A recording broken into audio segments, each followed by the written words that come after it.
આજે એ દિવસને યાદ કરીએ કે જ્યારે સ્કૂલમાં એક બેન્ચ પર વચ્ચે બેસવાનો, ખૂણામાં કે કોર્નરે, રોજનું રોજ બેસવાની જગ્યા બદલાય. એક બેન્ચીસ આગળ આવવાનું, એક બેન્ચીસ પાછળ જવાનું, રોલ નંબર વાઇઝ હોય. એક બેન્ચની અંદર ઇન્ટરનલ તમે તમારા હિસાબથી તમે ચેન્જ કરી શકો.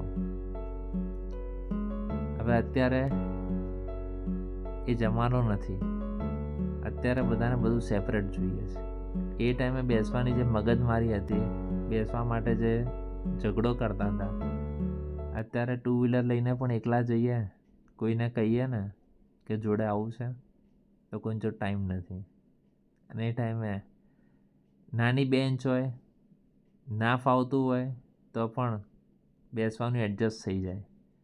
અત્યારે 2 વ્હીલરની આખી સીટ ખાલી થાય છે, પણ કોઈ આવવા તૈયાર નથી. સાચું.